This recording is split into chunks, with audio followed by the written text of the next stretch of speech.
جی آیت نمبر 5 سے انشاءاللہ اعوذ باللہ من الشیطان الرجیم بسم اللہ الرحمن الرحیم لہ ملک السماوات والارض وإلی اللہ ترجع الامور یولج اللیل فی النہار ویولج النہار فی اللیل وہو علیم بذات الصدور آمنوا بالله ورسوله وأنفقوا مما جعلكم مستخلفين فيه فالذين آمنوا منكم وأنفقوا لهم أجر كبير وما لكم لا تؤمنون بالله والرسول يدعوكم لتؤمنوا بربكم وقد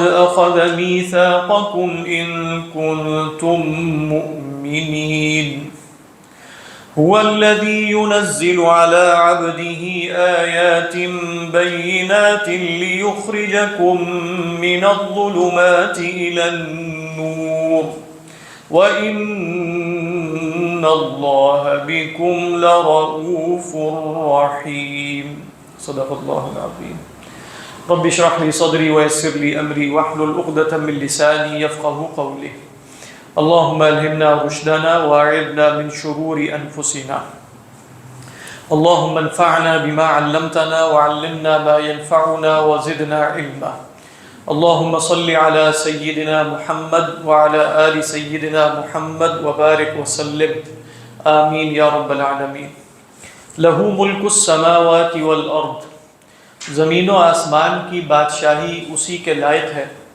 یا زمین یہ ملکیت بھی ہو سکتی ہے، یعنی زمین و آسمان کی بادشاہی اس کی ملکیت میں ہے، لام ملکیت بھی ہو سکتا ہے، اور یہ بھی ہو سکتا ہے کہ زمین و آسمان کی بادشاہی کا مستحق اللہ تعالیٰ ہے۔ وَإِلَى اللَّهِ تُرْجَعُ الْأُمُورُ، اور اللہ ہی کی طرف معاملات لوٹائے جائیں گے۔ وَإِلَى اللَّهِ، اور اللہ ہی کی طرف ترجع الامور، یہ جو الف لام ہے الامور میں، یہ استغراق کا ہے، یعنی تمام کے تمام امور کا مرجع اللہ ہی کی طرف ہے۔ مرجع سے کیا مراد ہے؟ ایک مراد یہ لی گئی کہ قیامت کے دن خلائق کے یعنی مخلوقات کے جتنے امور ہیں وہ خدا کے سامنے پیش کر دی جائیں، اور اس میں تمام مخلوقات شامل ہیں، یہاں تک کہ بہائم بھی شامل ہیں، ان کے درمیان بھی قصاص کا فیصلہ ہو جائے گا۔ ایک مراد یہ ہے۔ دوسری مراد یہ ہے کہ کائنات میں جو تدبیر امر ہو رہی ہے، امور ہے نا، مستقل جاری ہے، کسی کو عزت دی، کسی کو ذلت دی، کوئی فقیر ہے، کوئی غنی ہے، کوئی مریض ہے، کوئی صحیح ہے، مستقل بارش نہ، جو بھی دقائق ہے وہ سب کے سب لوٹتے کس کی طرف ہے، یعنی ان دی اینڈ بیدہ الامر کس کے پاس ہے، یعنی کس کے ہاتھ میں تمام بادشاہی ہے، تمام امور کس کی طرف پلٹتے ہیں، الی اللہ ترجع الامور۔ تو جب زمین و آسمان کی بادشاہی اس کے ہاتھ میں ہے تو زمین و آسمان کے تمام معاملات بھی کہاں لوٹنے چاہیے؟ اللہ کی طرف لوٹنے چاہیے۔ تصرف کائنات میں اسی کو حاصل ہے، اللہ کے سوا حقیقی تصرف کائنات میں کسی کو نہیں حاصل، یہ بھی اس کا مفہوم۔ وَإِلَى اللَّهِ تُرْجَعُ الْأُمُورُ۔ اس کے بعد دیکھیے اللہ تعالیٰ جو تصرف کائنات میں فرما رہے ہیں اس کی طرف اشارہ بھی کر دیا۔ وہ اشارہ کیسے کیا؟ یولج اللیل فی النہار، داخل کرتا ہے رات کو دن میں۔ ایک داخل کرنے کا مفہوم سمپل سا کیا ہے؟ دن آتا ہے، رات چلی جاتی ہے، رات آتی ہے، دن چلا جاتا ہے، یہ سمپل سا مفہوم ہے، یولج اللیل فی النہار ویولج النہار فی اللیل۔ دوسرا مفہوم یہ ہے کہ یولج جیسے کل بھی بتایا تھا وہ ادخال ہے نا، تو مراد یہ ہے کہ دن ایک ظرف ہے، رات ایک ظرف ہے، ظرف کا مطلب ہے ٹائم ہے، ٹھیک ہے؟ تو اس کا اس میں داخل ہونے کا مطلب کیا ہوگا؟ یعنی رات دن میں داخل ہونے کا مطلب یہ ہے کہ رات کا کچھ حصہ دن کو کور کرنا شروع کر رہا ہے، تو اس کا مطلب ہوگا رات بڑی ہو رہی ہے، دن چھوٹا ہو رہا ہے۔ اسی طرح وائس ورسا ہے کہ دن کا کچھ حصہ رات میں داخل ہو جائے تو دن کا کچھ حصہ رات میں داخل ہوگا تو دن میں وسعت ہو جائے گی اور رات سمٹنا شروع ہو جائے گی۔ تو یہ کیا ہے؟ یولج اللیل فی النہار۔ اب یہ گرمی سردی میں اور جو بھی سلسلہ ہے کہ کبھی رات بڑی ہے، کبھی دن بڑا ہے، تو اللہ کبھی رات کو دن میں داخل کرتا ہے، کبھی دن کو رات میں داخل فرماتا ہے۔ تو یولج اللیل فی النہار ویولج النہار فی اللیل۔ اس کے بعد فرمایا وَهُوَ عَلِيمٌ بِذَاتِ الصُّدُورِ، وہ سینے والی سے واقف ہے۔ یعنی لغوی ترجمہ اس کا کیا ہے؟ ذات الصدور کا کیا مطلب ہوگا؟ سینے والی، کیونکہ ذو کی مؤنث کیا ہے؟ ذاتو، تو وہ سینے والی سے واقف ہے۔ تو سینے والی کیا چیز ہوتی ہے جس سے اللہ واقف ہے؟ سینے والی باتیں ہوتی ہیں۔ تو گویا محذوف اصل میں کیا ہے؟ وَهُوَ عَلِيمٌ بِأَحَادِيثِ ذات الصدور، وہ دل کی باتوں سے، دل کے، آپ کچھ بھی محذوف مان سکتے ہیں، باتیں محذوف مان لیں، امور محذوف مان لیں کہ وہ دل کے تمام امور سے، تمام باتوں سے، تمام معاملات سے وَهُوَ عَلِيمٌ بِذَاتِ الصُّدُورِ، وہی واقف ہے۔ یہ ہمیں کیسے پتہ چلا کہ وہی واقف ہے؟ کہا کہ اگرچہ اس عبارت میں حصر تو نہیں ہے، یعنی اگر آپ فی نفسی ہی عبارت میں غور کریں تو کیا حصر ہے؟ وَهُوَ عَلِيمٌ بِذَاتِ الصُّدُورِ، نہیں، وہ واقف ہے۔ لیکن فرمایا کہ پیچھے جتنے بھی کام بیان ہو رہے ہیں، کیا اس میں خدا کا کوئی ساجی ہے؟ یولج اللیل فی النہار و یولج النہار میں حصر ہے؟ نہیں ہے، نہیں، لغت کے اعتبار سے حصر کے جو طریقے ہوتے ہیں ان میں سے کوئی حصر کا طریقہ یہاں موجود نہیں ہے۔ یہاں آپ کہیں یولج النہار، کوئی حصر نہیں ہے، لیکن یہاں حصر کیسے اخذ ہو رہا ہے؟ اخذ اس اعتبار سے ہو رہا ہے کہ خدا کے افعال بیان کیے جا رہے ہیں جس میں اس کا کوئی ساجی نہیں ہے، جس میں اس کا کوئی شریک نہیں ہے، تو لہذا جب پیچھے جتنے بھی اعمال بیان کیے گئے اس میں خدا کا ساجی نہیں ہے، تو وَهُوَ عَلِيمٌ بِذَاتِ الصُّدُورِ میں بھی خدا کا ساجی کوئی نہیں۔ وہاں آ سکتا هُوَ الَّذِي خَلَقَ، لیکن اس کے بعد جو افعال آ گئے نا، جیسے وہ ماضی تھا تو اس میں تو بتا دیا، اس کے بعد يَعْلَمُ مَا يَلِجُ فِي الْأَرْضِ، اب یہ جیسے مضارع آ گیا، تو مضارع آ گیا تو اس میں جیسے حصر کا مفہوم نہیں ہے۔ پھر اس کے بعد جیسے آگے آ گیا کہ کیا ہے؟ وَهُوَ مَعَكُمْ أَيْنَمَا كُنْتُمْ، اس میں بھی بنیادی طور پہ حصر نہیں ہے۔ اسی طرح وَاللَّهُ بِمَا لَهُ مُلْكُ السَّمَاوَاتِ، اس میں حصر ہے۔ اس میں کیسے حصر ہے؟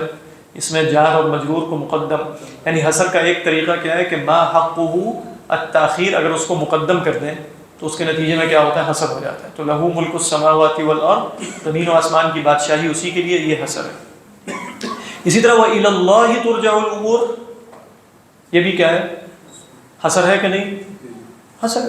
وَإِلَى اللَّهِ، کیوں حصر ہے؟ شبہ جملہ، یعنی جار مجرور مقدم کر دیا، اللہ ہی کی طرف معاملات لوٹائے جائیں گے۔ اس کے بعد فرمایا یولج اللیل فی النہار، اب آپ کہیں کہ یہاں حصر کیوں نہیں ہے؟ اس لیے کہ یہاں شائبہ بھی کوئی نہیں ہے۔ اللہ جب کہہ دیے زمین و آسمان کی بادشاہی اس کے ہاتھ میں ہے تو پھر اس کا تقاضا یہی ہے کہ یولج اللیل فی النہار، وہ دن کو رات میں داخل کرے، رات کو دن میں داخل کرے۔ وَهُوَ عَلِيمٌ بِذَاتِ الصُّدُورِ، آپ کہیں کوئی اور سینے کے حالات سے واقف ہو سکتا ہے؟ ہو سکتا ہے، لیکن حتماً اور قطعاً نہیں ہو سکتا، یعنی حقیقتاً دل کے حالات خدا کے سوا کوئی نہیں جان سکتا، یا خدا کے بتانے سے کسی کو پتہ چل سکتا ہے۔ اچھا، خدا کے بتانے سے جس کو پتہ چلے گا اور اس کو یقینی اور قطعی طور پہ پتہ چلے، وہ کون ہوتا ہے؟ نبی۔ اس کے سوا مجھے بھی خدا کے بتانے سے پتہ چل سکتا ہے، آپ کو بھی پتہ چل سکتا ہے، لیکن وہ حتمی اور قطعی اور یقینی نہیں ہوگا۔ اس کی بنا پر مجھے سوء ظن بھی نہیں کرنا چاہیے، مجھے اپنی فراست پر تہمت لگانی چاہیے۔ صوفیہ کہا کرتے تھے کہ اپنی فراست پر تہمت لگاؤ۔ فراست پر تہمت کا مطلب یہ ہے کہ اگر تمہیں سمجھ میں آ رہا ہے کہ فلاں بندہ اچھا نہیں ہے اور تم نے بظاہر کوئی دلیل ظاہری نہیں دیکھی جس سے تمہیں معلوم ہو کہ فلاں اچھا نہیں ہے، تو اپنی اس ججمنٹ کو، اپنی اس فراست کو متہم سمجھو کہ کچھ پتہ نہیں۔ اور کتنی دفعہ آپ نے دیکھا ہوگا کہ فرسٹ اوپینین جو ہے وہ لاسٹ نہیں ہوتا، وہ آپ سمجھتے ہیں کہ بھئی یہ بندہ ٹھیک نہیں، بعد میں یہ ٹھیک ہے اور فلاں بندہ ٹھیک ہے اور پتہ چلا وہ ٹھیک نہیں ہے، تو ضروری نہیں، اپنے اوپر اتنا اعتماد نہیں ہونا چاہیے۔ وَهُوَ عَلِيمٌ بِذَاتِ الصُّدُورِ، کیونکہ سینے کے حالات سے وہی واقف ہے۔ اس کے بعد دیکھیے فرمایا کہ یہ 6 آیات میں اللہ سبحانہ و تعالیٰ کا تعارف تھا، تو اس اللہ پر ایمان لانے کی دعوت دی جا رہی ہے۔ آمینوا باللہ، بہت اہم بات ہے۔ کس اعتبار سے؟ دیکھیں ہمارے ہاں جو منہج ہے نا ایمان کی طرف دعوت دینے کا، یا یہ، اس میں جیسے ہم بہت زیادہ فوکسڈ ہو گئے ہیں ایمان کے تقاضوں پر، یعنی ہم کہتے ہیں ہم مسلمان ہیں، مسلمان ہونے کی دینی ذمہ داریاں یہ ہیں، ایمان کی یا دین کے تقاضے یہ ہیں، ایسے ہی ہے نا۔ لیکن جو شے جس سے سب کچھ پھوٹتا ہے اور بالکل بے ساختگی سے پھوٹنا چاہیے وہ یہ ہے کہ خدا سے سچا تعلق اور خدا کا حقیقی تعارف، اور اس کے نتیجے میں خدا کی معرفت اور محبت میں اضافہ۔ ایسا تعارف ہم عموماً اب خدا کا نہیں کراتے. ہم ہو سکتا ہے دین کی ذمہ داریوں پر ایک لمبی گفتگو کریں لیکن ہمیں کہا جائے کہ بھئی خدا کے اوپر بھی، خدا کا تعارف کروانے پر بھی کوئی گفتگو کرو خدا کی، وہ ہم 2-4 فقرے بول کے بند ہو جائیں. لیکن ساری گفتگو ہماری کیا ہوگی؟ دین کا تقاضا یہ ہے، دین کا تقاضا یہ ہے، دین کا تقاضا یہ ہے، خلافت کا نظام قائم کیا جائے. خلافت پہ ہم 4 گھنٹے تقریر بھی کر دیں گے کہ ایسا ہونا چاہیے ایسے. لیکن ان دی اینڈ تو سب کچھ سینٹرڈ ہمارا کہاں ہے؟ گاڈ سینٹرڈ ہے نا، مطلب خدا ہے نا بیچ میں، تو اصل تو خدا ہی ہونا چاہیے. آپ دیکھیں قرآن مجید میں کتنے فقہی احکامات ہیں، کتنے؟ کچھ بھی نہیں، کتنی تھوڑی سی آیات ہوں گی. 6,500 آیات میں سے کچھ علماء کا خیال ہے کہ 100 آیات ہیں، کچھ زیادہ کرتے ہیں، کچھ 400. زیادہ کتنی فیصد ہوں گی؟ اگر 500 آیات بھی، جیسے ابو بکر ابن العربی ہے نا، ان کا خیال یہ کہ 500 آیات ہیں ڈائریکٹ فقہی نہیں، جن سے فقہی احکامات کسی نہ کسی طریقے پہ اخذ ہو جاتے ہیں. ڈائریکٹ فقہی احکامات والی آیات تو کم ہی ہیں. 500 آیات بھی ہیں تو 6,500 میں سے کیا ریشو نکلی؟ 8%. مطلب ہم یہ نہیں کہہ رہے کہ فقہ کی اہمیت نہیں ہے، فقہ کی اہمیت بہت زیادہ ہے، لیکن کہنے کا مقصد ہے پورا قرآن مجید اگر دیکھا جائے تو اصلاً خدا کا تعارف ہے. خدا کون ہے، خدا کے افعال کیا ہیں، خدا کی صفات کیا ہیں، خدا اپنے ماننے والوں کے ساتھ کیا سلوک کرتا ہے، خدا اپنے نہ ماننے والوں کو اور مکذبین اور انبیاء کا انکار کرنے والوں کے ساتھ اس کا کیا تعامل، یہ سب اللہ کا تعارف ہے. پورا قرآن مجید اس سے بھرا ہوا. تو ابھی بھی آپ دیکھیں تعارف کروایا 6 آیات میں، ایسا خوبصورت تعارف ہے کہ جس پر آپ مطلب اسی پر گفتگو کرتے چلے جائیں تو تسبیح پر ہی ہو سکتا ہے کہ آپ طویل گفتگو کریں. تسبیح کیا ہوتی ہے، خدا کی تسبیح کے تقاضے کیا ہیں، اور کائنات خدا کی تسبیح کیسے کر رہی ہے، خدا کے ہاتھ میں جو ڈومینین ہے، بادشاہت ہے، وہ کیسے ہے، اول و آخر اور ظاہر اور باطن. تو آپ تو اس پر گفتگو کبھی ختم ہی نہیں ہو سکتی. جو کرنے والے لوگ ہیں، اپنی بات نہیں کر رہا، لیکن جو کر سکتے ہیں، جو خدا کی معرفت رکھتے ہیں ان کے ہاں تو یہ آیات بہت محبوب ہے نا. اس کے بعد آپ دیکھیں آگے، پھر فرمایا آمنو باللہ، اب اللہ پر ایمان لے آؤ. تو یہ اللہ کا تعارف ہے، اس کو مان اللہ عالم. تو فرمایا آمنو باللہ ورسولہ، ایمان لاؤ اللہ پر اور اس کے رسول پر. وانفقوا، بہت اہم بات ہے اس میں. دیکھیں بعض علماء نے یہ اشارہ کیا ہے کہ ایک ہے کہ آپ اللہ پر گفتگو بھی کریں اور سب کچھ، اور میٹا فزیکل سطح پر آپ بہت ہی اعلیٰ مباحث بھی بیان کرتے چلے جائیں، اور خدا پر بھی آپ بہت طویل گفتگو کر سکیں. اس میں بھی ایک دوسری ایکسٹریم یہ ہوتی ہے. لیکن خدا کی خاطر قربانی دینا، خدا کی خاطر ہوائے نفس چھوڑ دینا، خدا کی خاطر اپنے نفس کو قابو میں رکھنا، اس کی طرف کوئی توجہ نہیں. یہ دوسری ایکسٹریم تھی جو میں بتا رہا تھا پہلے. اب یہ دوسری ایکسٹریم، یہ بھی ایک ایکسٹریم. تو ٹھیک ہے خدا پر بڑی گفتگو ہے، علم الکلام بھی ہے، فلسفہ بھی ہے، فلاں بھی ہے، فلاں بھی ہے کیا اس کے بعد؟ بس خدا ہے، ایک میٹا فزیکل کنسٹرکٹ ہے، ایک تصور ہے، ایک کانسیپٹ ہے، بس اس کے بعد چھٹی. انفقو کے اندر علماء کہتے ہیں اپنی محبوب شے چھوڑنا ہے اسلام. یعنی انفقو کا مطلب ہے اپنی محبوبات کو خدا کی خاطر چھوڑو.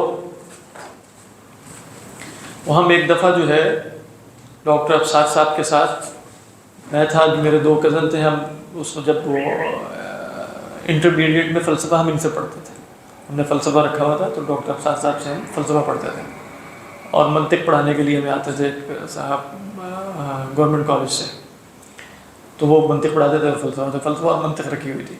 تو ہم وہاں ماڈل ٹاؤن لائبریری میں ایک لیکچر تھا، کیا نام تھا اس کا، مسلم فلاسفر یا مسلم فلاسفی، اس طرح کا کوئی عنوان تھا اس کا. تو اب وہ بھی ایک پروفیسر تھے، فوت ہو چکے، اللہ میاں ان کی مغفرت فرمائے. تو وہ وہاں تشریف لائے، میں ان کا نام نہیں لوں گا اس لیے کہ اس میں کچھ مذمت کا بیان ہے. تو وہ ہم بھی بیٹھ گئے، مسلم فلاسفی بڑی گہری گفتگو ہو رہی تھی، ابن سینا، فارابی وغیرہ اور اس طرح کے لوگوں پر.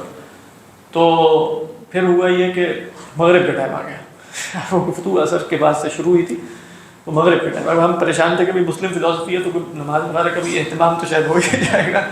لیکن ہم دیکھتے رہے کہ بھائی مغرب کے ٹائم آپ جانتے ہیں کہ ذرا محدود ہوتا ہے، تو اب ٹائم گزر رہا ہے لیکن کوئی اٹھ نہیں رہا نماز کے لیے. تو ہم کافی پریشان ہوئے. پھر ان دی اینڈ جب کوئی چارہ نہیں رہا تو ہم لوگ، میرے جو 2 کزن تھے، ہم اور ڈاکٹر افسار صاحب جو ہیں اٹھ گئے، اور پھر ہم نے باہر جا کے نماز پڑھ لی، پھر واپس آ گئے. تو فلاسفی جاری تھی.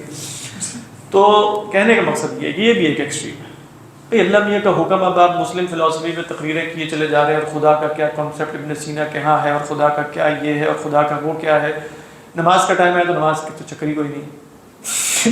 مغرب کی نماز تو اب نکل گئی نا، قضا تو ہو ہی گئی نا. بعد میں پڑھ لیں انشاءاللہ، پڑھ لی ہوگی، اللہ تعالیٰ سب کی مغفرت فرمائے، پڑھ لی ہوگی انہوں نے. لیکن کہنے کا مقصد یہ ہے کہ یہ بھی ہمارے ہاں طریقہ درست نہیں ہے کہ هو الاول والآخر والظاہر والباطن پر بڑی تفصیلی گفتگو اور سب کچھ ہو، اور ادنا سے اس پہ جو ہے وہ ہوائے نفس کو کنٹرول میں نہ کر سکے. یہ بھی تو آمنوا باللہ ورسولہ وانفقوا، یعنی پہلا تقاضا جو ہے وہ کیا ہے؟ انفقوا، خرچ کرو. جی جی یہ تو آپ بہت ایکسٹریم کیس بتا رہے ہیں، جس مثال پہ عام مسلمان کی حالت کے طور پر بات کریں، جیسے وہ ہفتے میں 35 کے بجائے کہہ لیں کہ 30 یا 25 نمازیں پڑھ رہے ہیں، ٹھیک ہے. تو اب اس میں کیا ہے کہ وہ مطلب اس کے عقیدہ تک تو وہ مطلب اللہ تعالیٰ کی بات کریں تو اس کا عقیدہ تو صحیح ہے، ٹھیک ہے، لیکن مطلب اس کو عملی طور پر اس کو کمزور کہیں گے، مطلب یہی والا کیس میں ڈالیں گے. یعنی آپ کہہ رہے ہیں کہ وہ نمازیں پڑھتا ہے نمازیں پڑھتا ہے، اس کا عقیدہ وغیرہ، لیکن کیا اس کی خرابی کیا ہے؟ مثال کے طور پر جیسے نماز چھوڑ بھی رہے، 5 سال چھوڑ بھی رہے. دیکھیے وہ مطلب عقیدے کی کمزوری نہیں کہنی چاہیے، غفلت ہوتی ہے، جیسے ہمارے اوپر بھی طاری رہتی ہے، جہالت ہوتی ہے، اور گناہ گار ہم سب، جیسے مطلب لوگ بھی گناہ گار ہوتے ہیں، انسان گناہ گار ہے. تو اس میں عقیدے کی خرابی نہیں ہے. میں نے ایسے نہ نماز پڑھنے والوں کو بھی دیکھا ہے کہ ان کے پاس بیٹھ کے مجھے محسوس ہوا کہ ان کا توکل تو ہم سے بہت زیادہ ہے. باتیں کر توکل پہ میں تقریر تو 1.5 گھنٹے کر سکتا ہوں، توکل کر نہیں سکتا، بہت مشکل کام ہے. تو اصل میں وہ کئی دفعہ غفلت سی ہوتی ہے، جہالت سی ہوتی ہے، اور ایک کچھ ایسے کانسیپٹس ہوتے ہیں کہ جس کی وجہ سے بد عملی سی پیدا ہو جاتی ہے. اگر وہ تصورات درست ہو جائیں تو جیسے آپ بیٹھیں گے تو کہیں گے ہاں ہم بڑے گناہ گار ہیں، بس اللہ معاف کرے اور یہ سب کچھ. تو اس کے بعد وہ کئی دفعہ یہ بھی ہوتا ہے کہ ان کو معلوم ہوتا ہے کہ اللہ تعالیٰ غفور الرحیم ہے، جیسے معاف فرما دیں گے، اللہ کو حاجت بھی نہیں ہے، رسول اللہ صلی اللہ علیہ وسلم کی شفاعت بھی ہو جائے گی. اس طرح کے کچھ ایسی چیزیں جو فی نفسی درست ہیں کہ اللہ غفور الرحیم بھی ہے اور اللہ تعالیٰ اللہ کے رسول کی شفاعت بھی ہوگی، دونوں باتیں برحق ہیں، لیکن اس کا کچھ ایسا تصور ہے جس سے کچھ بد عملی پیدا ہو جاتی ہے. تو کئی دفعہ یہ وجوہات ہوتی ہیں. یہ نہیں ہے کہ خدا پر اعتماد نہیں ہے، یا خدا کو مانتے نہیں ہے، یا رسول اللہ صلی اللہ علیہ وسلم کو نہیں مانتے. تو واللہ عالم، اور یہ پرسن ٹو پرسن ویری کرتا ہے. یعنی آپ کوئی جنرل حکم نہیں لگا سکتے کہ یہ شخص نماز نہیں پڑھتا تو اس کی بھی وہی وجہ ہے جو اس شخص کے نماز نہ پڑھنے کی ہے. یعنی وہ تو ہو سکتا ہے کہ اس کی کوئی اور وجہ ہو، اس کی کوئی اور وجہ ہو، اور دونوں کا بظاہر عمل مشترک ہے. جیسے 2 نماز پڑھنے والے بھی ایک جیسی نماز پڑھ رہے ہوتے ہیں، لیکن ایک ریاکاری کے لیے ہو سکتا ہے پڑھ رہا ہوں اور ایک اللہ کی خاطر پڑھ رہا ہوں. تو جس طرح 2 نماز پڑھنے والے برابر نہیں ہیں، اسی طرح 2 نماز چھوڑنے والے پر بھی ایک جیسا حکم لگانا مشکل.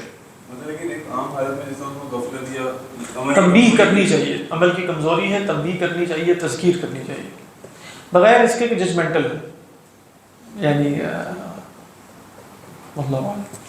دیکھیں اس کے بعد فرمایا وَأَنفِقُوا مِمَّا جَعَلَكُمْ مُسْتَخْلَفِينَ فِيهِ، اور خرچ کرو اس میں سے من ما موصولہ، اور ما موصولہ کا صلہ کیا ہے؟ وہ کیا ہے ما جس میں سے خرچ کرنا ہے؟ جَعَلَكُمْ مُسْتَخْلَفِينَ فِيهِ، جس میں اس نے تمہیں مستخلف بنایا. یہ مستخلف کس کو کہتے ہیں؟ بہت خوبصورت لفظ ہے. استخلفہ کا مطلب ہے جعلہ خلیفۃ، یعنی استخلفت فلانا. آپ کہتے ہیں ابو بکر رضی اللہ تعالیٰ عنہ نے کس کو خلیفہ بنایا؟ عربی میں کیسے آپ کہیں گے؟ ابو بکر استخلف عمر، ابو بکر نے کس کو استخلاف کیا، یعنی اپنے بعد کس کو خلیفہ بنایا؟ عمر کو رضی اللہ تعالیٰ عنہ. بنایا نہیں، مراد یہ ہے کہ نامزد کر دیا بعد میں، جیسے اہل حل و عقد نے مسجد نبوی میں بیعت کری. تو استخلاف کا مطلب ہے اپنے پیچھے چھوڑنا، لغوی یعنی اپنے پیچھے کسی کو خلیفہ بنانا. اچھا، جس کو آپ اپنے پیچھے خلیفہ بناتے ہیں وہ مؤتمن بھی ہوتا ہے کہ نہیں ہوتا؟ مؤتمن سے کیا ہے؟ اس کے بعد آپ امانت چھوڑ کے جاتے، دیکھو میں گھر میں نہیں ہوں گا، تم آپ اپنے بڑے بیٹے سے کہتے ہیں کہ تم جو ہے وہ میری جگہ یہاں موجود ہو، تو تم نے معاملات سنبھالنے ہیں. تو آپ نے اس کو مستخلف کیا، تو وہ مستخلف کے اندر مفہوم کیا ہے؟ مؤتمن کا، کہ وہ امین بنایا ہے تمہیں. بات واضح ہے کہ نہیں؟ تو یہاں ایک ترجمہ علماء نے یہ کیا کہ ان مالوں میں سے خرچ کرو جس میں تمہیں اللہ نے امین بنایا ہے، مستخلف بنایا ہے. حقیقتاً مال تمہارا نہیں ہے، تمہارے پاس چھوڑا ہے کسی نے. اللہ کے لیے حقیقی خلافت کا معنی جائز نہیں ہے، آپ کو معلوم ہے. ہم اللہ کے خلیفہ حقیقتاً ہو سکتے ہیں؟ نہیں ہو سکتے. کیونکہ حقیقتاً خلیفہ وہ ہوتا ہے جو کسی کی غیر موجودگی میں ہو، وہ تو وہاں ممکن ہی نہیں۔ ہم اگر اللہ کے خلیفہ ہیں تو یہ شرفاً ہے، یہ نہیں کہ حقیقتاً ہے۔ وہ وائس رائے جو ہوتا ہے ادھر بالفرض ہندوستان ملکہ کا ہے، اب تو ملکہ رہی نہیں، اب تو بادشاہ کا ہوگا، لیکن پتہ نہیں اب تو ہمارے وائس رائے ہوتے ہیں کہ نہیں، ہوتے تو ہیں ویسے، تو وہ ملکہ یہاں نہیں ہو سکتی نا، اس لیے وائس رائے ہے۔ تو حقیقتاً انسانوں میں خلیفہ حقیقتاً ہوتا ہے، اللہ کے ہاں خلیفہ حقیقتاً نہیں ہو سکتا۔ اچھا، تو ایک ترجمہ یہ بنا کہ انفقوا مما جعلکم مستخلفین فیہ، کہ خرچ کرو اس مال میں سے جس میں اللہ نے تمہیں کیا بنایا ہے، مستخلف۔ تو مستخلف کا کیا معنی ہے یہاں بیان کیا، مؤتمن، جس میں اللہ نے تمہیں امین بنایا۔ تو گویا یہ مال تمہارا نہیں ہے، حقیقتاً امانت ہے اللہ کی، تو اللہ ہی کا دیا ہوا ہے، اللہ ہی نے مستخلف بنایا ہے، تو اس میں سے خرچ کرو نا، ہے تو اللہ ہی کا۔ یہ پہلا مفہوم ہے کہ وہ استخلاف تمہارے پاس، وہ مال کس نے چھوڑا ہے، اللہ نے چھوڑا ہے۔ دوسرا مفہوم یہ ہے کہ وَأَنفِقُوا، اور یہ بھی سرف سے ثابت ہے کہ وَأَنفِقُوا مِمَّا جَعَلَكُم مُسْتَخْلَفِينَ فِيهِ، خرچ کرو اس مال میں سے جس میں تمہیں مستخلف بنایا گیا ہے۔ وہ کیا ہے؟ مستخلف خدا کا دیا ہوا ہے، تو حقیقتاً خدا کا دیا ہوا مستخلف ہے۔ پرانی قومیں جو مال چھوڑ کے گئے اس میں تم مستخلف بن گئے، اس میں تم خلیفہ بن گئے۔ یعنی یہ مال جو تمہارے ہاتھ میں ہے نا، یہ پہلے کسی اور کے ہاتھ میں تھا، اس سے پہلے کسی اور کے ہاتھ میں تھا، اب تمہارے پاس آ گیا، تو تم وہ چھوڑ کے چلے گئے، تو مستخلف کون بنا؟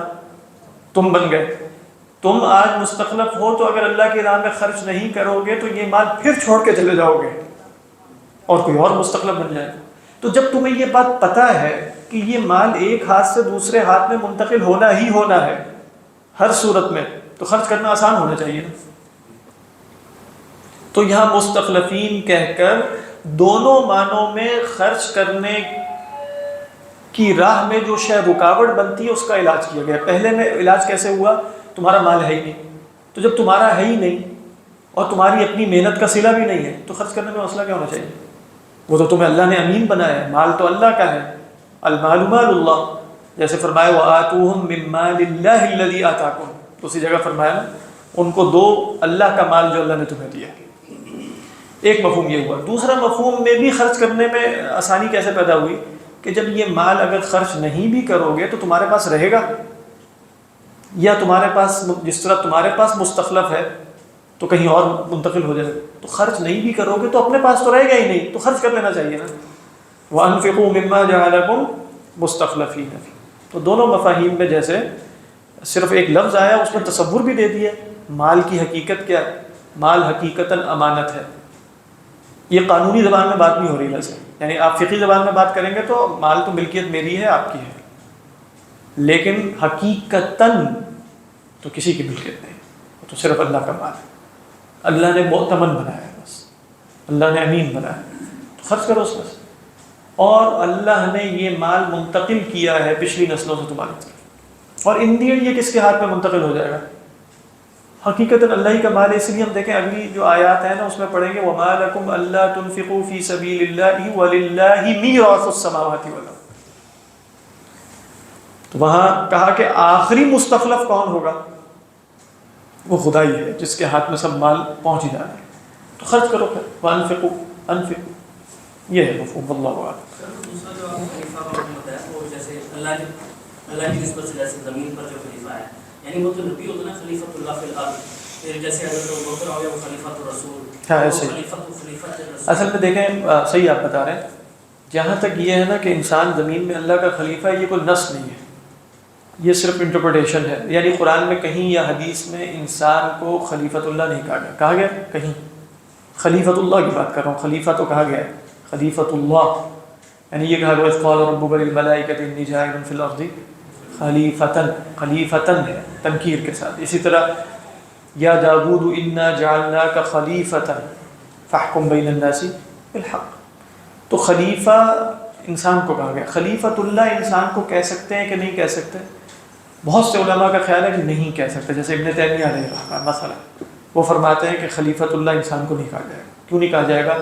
اسی لیے نہیں کہا جائے گا کہ خلیفہ کا معنی حقیقتاً جیسے بھی ابھی میں عرض کر رہا تھا وہ خدا کے تو ہو ہی نہیں سکتا۔ کون انسان کا اللہ کا خلیفہ بن سکتا ہے؟ کون خدائی اختیارات کا مالک ہو سکتا ہے؟ ہمیں تو کہا گیا تم عبد ہو، تم تو عبد ہو، تمہارا کمال بھی عبودیت میں ہے، تم نے تو عبودیت ہی کے جو سیڑھی ہے اس پر ترقی کرنی ہے. تو لہذا اس وہ فرماتے ہیں کہ خلیفۃ اللہ نہیں کہہ سکتے. دوسری رائے یہ ہے کہ نہیں، انسان کو خلیفۃ اللہ کہا جا سکتا ہے. یہ اکثر علماء کی رائے، اس میں وہ لوگ کہتے ہیں کہ ایک تو ہے اصطلاحی طور پہ جب آپ کہتے ہیں نبی اللہ کا خلیفہ ہے، ایک ہے وسیع معنی میں کہ انسان بحیثیت انسان کون ہے؟ خلیفۃ اللہ فی الارض. اس حیثیت میں آپ بھی خلیفۃ اللہ فی الارض ہیں، میں بھی خلیفۃ اللہ فی الارض. اچھا، پھر ان سے پوچھا جاتا ہے کہ بھئی خلیفۃ اللہ فی الارض میں کیا اللہ کی وائس جرنسی ہے؟ کیا ہے آپ کے پاس اختیارات ہیں؟ وہ پھر ایک تصور ہے، وہ غلط نہیں ہے، وہ پھر شروع ہو جائیں گے تو ہم اسی میں گم ہو جائیں گے. وہ یہ ہے کہ اللہ سبحانہ و تعالیٰ نے انسان کے اندر اپنی صفات کا وہ پرتو اور عکس رکھا ہے، مظہر ہے وہ خدا کی صفات کا، خدائی صفات کا نہیں، خدا کی صفات کا مظہر ہے، خدائی صفات نہیں ہے اس کے اندر. جیسے آپ دیکھیں کہ ہم خدا کو اپنی صفات کے ذریعے پہچانتے ہیں. شاید کسی نے وہ المقصد الاسنا والے لیکچر سنے ہو تو اس میں امام غزالی علیہ الرحمہ نے یہ پوری بحث کی تھی کہ اصلاً یہ ہماری صفات ہے. ہم علیم ہونا، قدیر ہونا، مرید ہونا، متکلم ہونا، یہ اصلاً ہم نے اپنے اندر دیکھی ہیں. اور اللہ نے ہمارے اندر ایسی صفات رکھی ہیں کہ جس کی وجہ سے خدا کو پہچاننا ہمارے لیے آسان ہو گیا. خدا کو پہچاننے کی سب سے زیادہ قدرت خدا کی مخلوقات میں انسان کے پاس ہے. کیوں؟ اس لیے کہ اللہ نے انسان کو کچھ ایسا بنایا ہے کہ اپنی صفات کا کچھ مظہر، اپنی صفات نہیں دی، کوئی شرک نہ سمجھے اس کو، اپنی صفات نہیں دی، اپنی صفات کا کچھ مظہر عطا کیا. اس معنی میں انسان خلیفۃ اللہ ہے. یہ معنی فی نفسی ہی درست ہے، اس میں کوئی مسئلہ نہیں. اختلاف کہاں رہے گا کہ اس کی وجہ سے آپ خلیفۃ اللہ کہیں یا نہ کہیں. دیکھیں، اب جب اختلاف رہ جاتا ہے نا لفظ پر، یہ لفظ اختیار کریں یا نہ کریں، اب یہ اختلاف نہ عقیدے کا ہوتا ہے، نہ یہ حقیقتاً فقہی اختلاف ہوتا ہے، یہ ہوتا ہے لغوی اختلاف. معنی میں میں اور آپ ہو گئے متفق. اب ہم جھگڑا کس میں کر رہے ہیں؟ یہ لفظ ہو سکتا ہے آپ کہیں کہ مجھے لفظ مناسب نہیں لگ رہا تھا، کوئی مسئلہ نہیں، نہ لگو، بات ٹھیک ہے. آپ کہیں گے کہ تم یہ لفظ اختیار نہ کرو، لیکن آپ مجھے یہ نہیں کہہ سکیں گے کہ تم جو معنی بیان کر رہے ہو وہ درست نہیں. معنی میں آپ کو سمجھانے کی کوشش کروں گا، آپ کہیں گے معنی تو ایسا مسئلہ نہیں لگتا. جیسے کچھ لوگ جھگڑتے رہیں گے. امام غزالی علیہ الرحمہ کا منہج اگر آپ دیکھیں کتابوں کو، کہتے ہیں کہ الفاظ میں جھگڑا غیر محققین کرتے ہیں ہمیشہ. یعنی جھگڑا الفاظ میں کبھی بھی نہیں ہونا چاہیے. جھگڑا کس میں ہونا چاہیے میرا اور آپ کا؟ معنی میں، جس کو ہم معنی کہہ دیتے ہیں عربی میں، ویسے اردو میں معنی کہتے ہیں. معنی میں ہونا چاہیے. بھائی مراد کیا لے؟ تو اسی لیے کہتے ہیں پہلے تحریر محل نزاع ہونا چاہیے. تحریر محل نزاع کس کو کہتے ہیں؟ پہلے میں اور آپ یہ طے کریں کہ ہمارا جھگڑا ہے کس بات پر. کیونکہ کئی دفعہ جھگڑا پتہ ہی نہیں چلتا کیونکہ الفاظ الگ الگ معنی رکھ رہے ہوتے ہیں. جیسے مثال کے طور پہ لفظ تصوف ہے. ہو سکتا ہے آپ کہیں پتہ نہیں لفظ کہاں سے آ گیا، یہ تو عربی لفظ ہے ہی نہیں، یہ تو فلاں ہے. ہم کہیں گے چھوڑو، اٹھا کے لفظ کو سائڈ پہ رکھتے ہیں. لفظ پہ جھگڑا نہیں کرنا آپ نے، کہیں سے بھی آ گیا، اللہ بے در جاتا ہے کہاں سے آ گیا. آپ پوچھیں میرے سے تم تصوف سے کیا مراد دیتے ہو، میں اپنی مراد بتا دیتا ہوں بالفرض. آپ کو اس میں کوئی اشکال نظر نہیں آتا تو آپ کہیں گے کہ ٹھیک ہے مجھے تمہارے تصوف سے کوئی اختلاف نہیں، لفظ پہ ہم جھگڑا نہیں کریں. ایسا ہی ہوگا نا. میں چاہے اس کا نام احسان رکھوں، میں اس کا تصوف رکھوں، میں اس کا تزکیہ رکھوں، میں اس کا کچھ اور رکھ دوں، تو جھگڑا کس پر ہونا چاہیے؟ معانی پر. تو اسی طریقے پر خلیفۃ اللہ کے لفظ میں جنہوں نے کہہ بھی دیا نا، وہ کوئی شرکیہ معنی نہیں بیان کر رہا ہے. جنہوں نے کہا کہ انسان خلیفۃ اللہ فی الارض ہے، وہ بھی کوئی شرکیہ معنی نہیں بیان کرنا چاہ رہا ہے. وہ انسان کی حقیقت پر غور کر کے انسان کو اشرف المخلوقات جو بنایا گیا ہے اور انسان کو خدا کی پہچان کی جو صلاحیت دی گئی ہے اور علم آدم الاسماء کا ایک علم عطا کیا گیا ہے، ان سب کی بنا پر انہوں نے کہا کہ انسان گویا ایسے بنایا گیا ہے. جو حدیث آئی اس کی بھی میں تشریح نہیں کروں گا کہ خلق اللہ آدم علی صورتی، ٹھیک ہے، علی صورتی. اس کا ایک معنی کیا ہے؟ علی صورت، علی صفتی. اللہ نے آدم کو اپنی صفات کے طریقے پر پیدا کیا. مراد کیا ہے؟ جیسے وہ متکلم ہے، وہ قادر ہے، وہ علیم ہے، وہ مرید ہے خاص معنی میں، اسی طرح کچھ صفات نہایت ادنا درجے میں، نہایت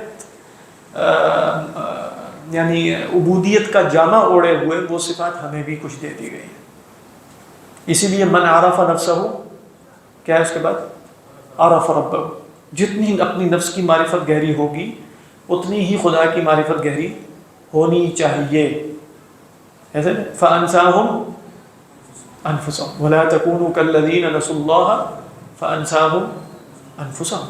انساہم انفسہم کا مطلب کیا ہے کہ خدا کو بھلا کے انسان اپنی حقیقی معرفت، ہو سکتا ہے یہ طے کر لے کہ وہ حیوان ہے، وہ فلاں ہے، وہ فلاں. حقیقی معرفت انسان کو نہیں پتہ چلے گی میں کہوں گا. حقیقی معرفت انسان کو اپنی بھی اسی وقت حاصل ہوگی جب وہ خدا کو پہچانے گا. کیوں دونوں میں تلازم ہے؟ سوچنے کی بات ہے. دونوں معرفتوں میں تلازم کیوں ہے؟ اس کا مطلب یہ ہے، اس کا مطلب ہے جو صوفیہ کہتے ہیں خلیفۃ اللہ فی الارض، یعنی آسان معنی میں یہ خلاصہ ہے خلیفۃ اللہ فی الارض. مطلب تو جھگڑا ختم ہو جائے گا الحمدللہ. نہیں اسی طرح معنی میں جب آپ غور کرتے ہیں الفاظ سے ہٹ کے تو بہت سے جھگڑے رخصت ہو جاتے ہیں. یہ جو اپنی روح میں سے پھونکا اس کا کیا مطلب ہوگا؟ اس کا مطلب کیا ہوگا؟ اس کا مطلب تو یہ ہے کہ اپنی روح میں سے پھونکنے سے مراد وہ اللہ ہی بہتر جانتا ہے روح کی حقیقت وغیرہ، وہ تو ایک الگ مسئلہ ہے. لیکن اس پر اتفاق ہے چاہے وہ شیعہ ہوں، معتزلہ ہوں، اہل سنت ہوں، سب کا، کہ من روحی سے مراد اللہ کے وجود کا کوئی جز نہیں ہے. یہ نہیں کہ اللہ نے اپنی روح میں سے، عربی زبان میں اضافت جو ہوتی ہے مرکب اضافی جانتے ہیں نا، وہ بہت وجوہات کی وجہ سے ہو سکتی ہے. اس کے بارے میں نحوی یہ کہتے ہیں کہ الاضافۃ لادنی ملابسہ، اضافت دو چیزوں میں نہایت ادنا تعلق کی وجہ سے بھی قائم ہو جاتی ہے. یعنی میں اس کو کہہ دوں گا کہ ہذا کأسی، یہ بھی اضافت ہے، اور ہذا یدی، یہ بھی اضافت ہے، ہذا رأسی، یہ بھی اضافت ہے، ہذا قلمی، یہ بھی اضافت ہے، ہذا اخی، یہ بھی اضافت ہے. سب میں اضافت ایک ہی معنی رکھتی نہیں رکھتی. کسی کو میں کہہ دوں گا کہ بھائی ہذا، یا کوئی بڑا استاد کسی کو کہہ دے ہذا تلمیذی، یہ میرا، تو تلمیذ تو اس کے اور بھی ہیں، تو ہو سکتا ہے 1000. اسی کو کیوں کہہ رہا ہے ہذا تلمیذ؟ بتائیے کیوں؟ اس اضافت کا کیا معنی ہے؟ اس کو عزت دینے کے لیے، اس کو شرف دینے کے لیے کیا کہہ رہا ہے؟ ہذا تلمیذی. علماء نے کہا یہ جو روحی، یا حضرت عیسیٰ کو روح اللہ کہا یا روح منہ کہا، یہ جو اضافت ہے یہ اضافت تشریفی ہے. کون سی اضافت ہے؟ اضافت جزئی نہیں ہے. اضافت جزئی کیا ہے؟ جیسے یدی میرا جز ہے، بات واضح ہے کہ نہیں؟ یدی کیا ہے؟ میرا جز ہے. یہ معنی اللہ کے لیے نہ لائق ہے نہ ہو سکتا ہے. اللہ کے وجود کا نعوذ باللہ یا ذات کا کوئی حصہ کسی مخلوق میں نہیں ہے. یہ بات سمجھ میں آ رہی؟ تو پھر خلیفۃ اللہ کی اضافت کیا ہے؟ اگر ہم کہیں ہم خلیفۃ اللہ بولتے ہیں، خلیفۃ اللہ کی اضافت کیا ہے؟ تشریفی. اللہ شرف الانسان فجعلہ خلیفۃ لنفسہ، عزت دی. جیسے بادشاہ اپنی موجودگی میں کہے، کہیں نہیں جا رہا ہو، کہ ہذا مثلا خلیفتی، یہ نہیں کہ اس کو اختیارات کو اپنے دے رہا ہے، بس شرف کے لیے کہہ رہا ہے جیسے یہ میرا نائب ہے.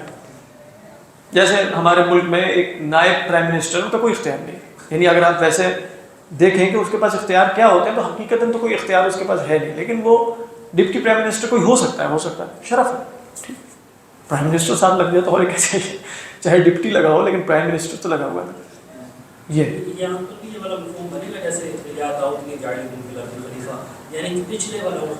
بھی مفہوم ہو سکتا ہے، بالکل ہو سکتا ہے. کیونکہ جو خلیفۃ اللہ کو نہیں مانتے وہ یہی کہتے ہیں کہ خلیفہ کا مطلب ہے یا تو کسی کے بعد آنے والا، یا خلیفہ اس کو کہتے ہیں جس کے اندر خود بخود ایک نسل دوسرے کی خلیفہ بنتی چلی جاتی ہے. بات ہے. یہ مفہوم بھی درست ہے، لغت کے اعتبار سے درست ہے. آپ اس کا بھی رد نہیں کر سکتے، آپ یہ نہیں کہہ سکتے کہ یہ مفہوم کہاں سے آ گیا. یہ لغتاً ٹھیک دونوں، یعنی ان دی اینڈ مراد یہ ہے کہ دونوں آراء رکھنے کی گنجائش موجود ہے. جو رائے رکھنے کی گنجائش موجود نہیں ہے نا، وہ یہ ہے جو جیسے انہوں نے بھی پوچھی ہے کہ بالفرض یہ کہہ دیا جائے کہ انسان خدا کی حقیقی صفات رکھتا ہے یا خدا کی ذات کا جز ہے، نعوذ باللہ. یہ گنجائش نہیں موجود، اس سے کم تر ساری گنجائش ہے. تو ہاں، انی جاعل فی الارض خلیفہ سے ایک مراد جو خلیفۃ اللہ نہیں لیتے، وہ یہ کہتے ہیں کہ یا یہ ہو سکتا ہے کہ انسان سے پہلے کوئی مخلوق تھی. ایک رائے یہ بیان کی جاتی ہے، کون تھی؟ جن تھے، فرشتے، واللہ اعلم. ایک دوسری رائے کیا بیان کی جاتی ہے کہ خلیفہ سے مراد یہ ہے کہ یہ ایک ایسا وجود پیدا کیا جا رہا ہے جس میں ہر آنے والی نسل پہلے پچھلے کی خلیفہ بنے گی اس کے بعد. اس لیے آپ دیکھتے ہیں کہ سورہ اعراف میں جب آپ پڑھتے ہیں کہ اس میں ہر نبی آ کر کیا کہتے ہیں. حضرت ہود علیہ السلام اپنی قوم سے کیا کہتے ہیں, وَاذْكُرُوا إِذْ جَعَلَكُمْ خُلَفَاءَ مِن بَعْدِ قَوْمِ نُوحٍ. حضرت صالح سمود سے کیا کہتے ہیں, وَاذْكُرُوا إِذْ جَعَلَكُمْ خُلَفَاءَ مِن بَعْدِ عَادٍ وَبَوَّأَكُمْ فِي دیکھو ان کے بعد خلفاء تم ہو گئے, ان وہ چلے گئے, ان کی جگہ کون آ گئے, تم آ گئے. جی حمزہ. ہاں اس میں دیکھو ایگزیکٹ تصور جو انسانی حد تک ممکن ہے وہ یہ ہے کہ انسان کی جتنی تخلیق کے مراحل بیان کیے گئے وہ تو مادی تھے, مضغہ, علقہ, طین, تراب, یہ وہ. اس کے بعد سورہ مومنون میں ابھی ہم شاید پڑھیں ثم انشأناہ خلقا آخر. یہ جو انسان کچھ اور بن گیا اچانک, حیوان ہوتے ہوتے, اگر یہ چیز نہ ہوتی تو ہم کیا ہوتے, حیوان ہی ہوتے, اس سے زیادہ ایوالوڈ ہوتے کچھ ہیں بلکہ. لیکن انسان پہ آپ کبھی غور کیجیے اپنے اوپر, آپ شاعر ہیں ماشاء اللہ, شاعر آپ کہاں سے بن گئے؟ یہ حیوانیت سے تصور پیدا ہوا. آپ کے اندر علم کی محبت ہے, آپ کے اندر بڑے بڑے شوق پیدا ہو گئے. آپ جو ہے وہ کھانا بھی کھاتے ہیں تو وہ سجا ہوا ہونا چاہیے. سلاد کی پلیٹ سجی بھی, حیوان کا کیا تعلق ہے سجا ہے؟ سلاد کی پلیٹ جو ہے وہ خواتین بیچاری اتنی محنت سے اس کو سجاتی ہیں, ان کی تو خرابی ہونی ہوتی ہے. خود ہی سوچیے, انسان کے اندر بہت بڑی امنگیں اور حقیقت جاننا اور حقیقت کا معلوم ہو جائے, خدا کا پتہ چل جائے, معرفت میں ترقی ہو, یہ انسان کچھ اور ہی بن گئے. حیوان ہوتے ہوتے کچھ اور بیچ میں, ابھی جو سپارک اس کے اندر ڈال دیا گیا نا, جس کی وجہ سے یہ کچھ اور ہو گیا ہے, اب یہ وہ نہیں رہا. کیونکہ یہ تمام مراحل نا حیوان کے بچے کے بھی اندر ہو رہے ہیں, رحمہ مادر, انہی مراحل سے وہ بھی گزرتا ہے. لیکن اس کے وہ مرحلہ نہیں آتا جو آپ صلی اللہ علیہ وسلم نے فرمایا کہ 4 مہینے بعد اس میں ایک روح پھونک دی جاتی ہے. اور وہ مرحلہ نہیں آتا کہ جو سورہ اس میں ہم نے کیا پڑھا تھا کہ وَلَقَدْ خَلَقْنَا الْإِنسَانَ مِنْ سُلَالَةٍ مِنْ طِينٍ ثُمَّ جَعَلْنَاهُ نُطْفَةً فِي قَرَارٍ مَكِينٍ ثُمَّ خَلَقْنَا النُّطْفَةَ عَلَقَةً فَخَلَقْنَا الْعَلَقَةَ مُضْغَةً فَخَلَقْنَا الْمُضْغَةَ عِظَامًا فَكَسَوْنَا الْعِظَامَ لَحْمًا. اس کے بعد ثُمَّ انشأناہ خلقا آخر. یہ اتفاق ہے مفسرین کا کہ یہ خلقا آخر کیا ہے, کہتے ہیں یہ نفخ روح ہے, جس کے نتیجے میں اب یہ کچھ اور ہی ہے. نہ یہ حیوان ہے نہ یہ فرشتہ ہے. خود ہی سوچیں, اپنے بارے میں غور کریں, نہ آپ حیوان ہیں کہ بالکل صرف حیوان ہوں, وہ بھی نہیں ہے. آپ سوچیں کہ میں صرف فرشتہ ہوں, فرشتہ بھی نہیں ہے. کیا ہے میرا, اور ہی کوئی اسپیشل کریشن ہے. یہ جو اسپیشل کریشن ہے نا, یہ ہے انشأناہ خلقا آخر, یہ ہے نفخہ ربانیہ. اسی لیے علماء جیسے کیسے کہتے چلے ہیں, کتنا خوبصورت تعبیر ہے کہ انسان جو ہے وہ قبضۃ من التراب ہے و نفخۃ من الروح ہے. ان دونوں کو یوں کر کے جو ہے وہ گوندا گیا تو ایک نئی اسپیشل کریشن وجود میں آ گئی. ادھر سے مٹی لی, ادھر سے ایک ڈیوائن سپارک لیا, ان دونوں کی آمیزش کروا دی, ملاپ کروا دیا, کچھ اور ہی پیدا ہو گیا. اپنے اوپر انسان غور کرے تو وہ کچھ اور ہی ہے, حقیقتاً کچھ اور ہی ہے. بنا وہ والی روح, اور روحیں ہو سکتی ہیں, والی روح ہے فلاں فلاں, جس کو اللہ تعالیٰ نے خاص طور پہ اپنی طرف منسوب کیا ہے, جو ابھی ہم نے کہا اضافت تشریفی, وہ روح صرف انسان ہے. وَنَفَخْتُ فِيهِ مِن. اسی لیے آپ دیکھیں شیطان کی 2 نمبری پہ غور کریں آپ. شیطان صاحب نے کہا کہ میں اس کو نہیں کروں گا سجدہ جس کو آپ نے صلصال من حمأ مسنون اور پتہ نہیں کن کن چیزوں سے پیدا کیا. حالانکہ اللہ تعالیٰ نے واضح طور پہ کہا نہیں تھا فَإِذَا سَوَّيْتُهُ وَنَفَخْتُ فِيهِ مِن رُوحِي, پھر گرنا ہے سجدے میں, فَقَعُوا لَهُ سَاجِدِينَ. اب شیطانی غور و فکر کیا ہوتا ہے کہ جو ہر ایک, میں بھی یہی کرتا ہوں, ہر ایک یہی کر رہا ہوتا ہے کہ جو حقیقت کا وہ سکے کا وہ رخ جو میرے تصور کے مطابق نہیں ہے یا میری اس آرگومنٹ میں پورا نہیں ہوتا, اس کو چھپا لیتا ہوں. شیطان کے سامنے یہ بولا گیا کہ نہیں کہ جب میں اس میں اپنی روح میں سے پھونکوں گا پھر سجدے میں گرنا ہے. اس نے جب بعد میں اپنے آرگومنٹس دیے تو اس میں یہ والی کہانی گولی کر کے صرف یہ بتاتا ہے کہ بھئی آپ نے اس کو مٹی سے پیدا کیا, میں افضل ہوں کہ یہ افضل ہے. بھئی یہ جو بتاؤ کہ جو اس کے بعد میں نے کچھ اور بھی کہا تھا, یہ شیطانی تفکیر ہے. شیطانی تفکیر یہی ہے کہ جو اپنے موافق بات نہیں ہے اس کو چھپا گول کرتا ہے. کیونکہ اگر وہ بات بھی ساتھ لیا جائے پورا آرگومنٹ گر جاتا ہے کہ نہیں گر جاتا. ٹھیک ہے بالفرض مان لیتے ہیں کہ مٹی آگ سے افضل نہیں ہے, آگ مٹی سے افضل ہے, ٹھیک ہے سب کچھ, لیکن کیا انسان محض مٹی, اللہ نے تو کہا تھا کہ میں نے کچھ اور بھی پھونکا اس میں. ونفخت فیہ من روحی واللہ اعلم. تو امید ہے کہ اس میں کچھ جواب ہوگا. واللہ اعلم. جی جی اس میں آپ نے یہ روح کی تعریف کی ہے یا روح جو اتنا جو انسان کے اندر ہے اور اس کو باقی مخلوق سے فرق کرنے کے لیے آپ یہ تعریف کریں؟ یہ تو روح تو اللہ کا عمل ہے. وہ تو ٹھیک ہے لیکن اپنی ربی سے کیا مراد ہے؟ وہ تو نہیں, یہی تو اللہ تعالیٰ نے بتایا کہ تمہیں کیا پتہ روح کیا ہے. یسألونک عن الروح قل الروح من امر ربی. لیکن کیا آپ کو امر ربی کہنے سے اس کا جواب مل گیا کہ روح کیا شاید؟ سوچیے. بس یہی ہے یعنی یہی بتایا جا رہا ہے کہ کچھ اسپیشل ہے وہ. قل الروح من امر ربی. لیکن یہ جو ابھی ساری آپ نے مطلب یہ تو میں نے روح کے آثار بتائے ہیں. یعنی میں بتانا ہی چاہ رہا تھا کہ میں ہر انسان اگر اپنے اوپر غور کرے تو اس کو پتہ چل جائے گا نا کہ اگر اس کے اندر حیوانی تقاضے ہیں تو کچھ تقاضے ایسے بھی ہیں جو بالکل غیر حیوانی ہیں. یہ کہاں سے آئے؟ یہ روح کے آثار آپ یہ آثار بتا رہا, روح کی حقیقت نہیں بتا رہا. روح کیا اللہ ہی بہتر جانتا ہے, لیکن روح کے انسانی نفس میں کچھ آثار تو ہے نا کہ جو آپ کو نظر آتے ہیں. اس وقت ہم یہاں بیٹھے ہوئے ہیں, یہ کس حیوانی تقاضے کے تحت بیٹھے ہیں؟ ان دی اینڈ اگر آپ سوچیں گے کیوں بیٹھے ہیں ہم یہاں بیٹھنا. ملحد جو ایتھیسٹ ہے مثلا, خدا کا انکار کر رہا ہے, اس کا خدا کا انکار کرنا, روح کا انکار کرنا خود روح کے وجود پر دلیل ہے, پکی دلیل ہے. کیا ٹینشن پڑی ہے اس کو خدا ہے یا نہیں ہے؟ کس چیز میں اس کو ٹینشن ڈالی ہوئی ہے کہ خدا ہے یا نہیں ہے؟ سوچنے کی بات. اگر وہ حیوان ہوتا, جیسے کہ وہ اپنے بارے میں دعویٰ کر رہا ہے کہ میں حیوان ہی ہوں, تو اس کو کبھی ٹینشن نہ ہوتی کہ خدا ہے یا نہیں ہے. اس کو ٹینشن ہے کہ خدا ہے یا نہیں ہے. یہ دلیل اس بات کی ہے کہ خدا بھی ہے اور اس کے اندر روح بھی ہے. سوچیے کیوں اس کو ٹینشن ہے. اب وہ کہے کہ میں فرائڈ کا بتایا ہوا ایک حیوان ہی ہوں, بس کیوں تمہیں یہ سارے مسائل ہر وقت کیوں پڑ؟ تمہیں تو گھاس کھانے سے دلچسپی ہونی چاہیے بس. لیکن گدھا جو ہے وہ گھاس کھا رہا ہے ہزاروں سالوں سے, بالکل ترقی اس نے کوئی نہیں کی. آپ خود ہی سوچیں, ابھی بھی گھاس ہی کھائے گا. آپ 2000 سال پیچھے چلے جائیں گے, اس کو بھی گھاس ہی کھا رہا تھا. اور وہ کبھی اس نے نہیں سوچا کہ مجھے بھی اس میں کوئی کرنا چاہیے, کوئی گھاس سجا کے کھایا کروں یا کچھ پکا لیا کروں. ایک طریقے پہ چلے جا رہے ہیں. لیکن ان صاحب کو جو خدا کا انکار کر کے اپنے آپ کو حیوان قرار دینے پہ مصر ہیں, لیکن کیا کریں کہ اسی وقت ان کے اندر وہ چیزیں پیدا ہوتی چلی جاتی ہیں جو بتا یہ رہی ہیں کہ تم حیوان نہیں ہو, تم حیوان نہیں ہو, تم حیوان نہیں ہے کہ نہیں ایسا؟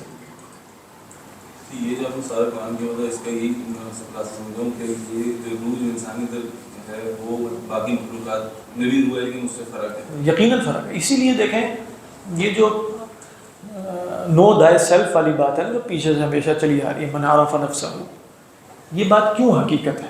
واقع حقیقت یہ ہے کہ واقعی نفس کی حقیقت اگر انسان جانے گا تو خدا کو پہچان لے گا.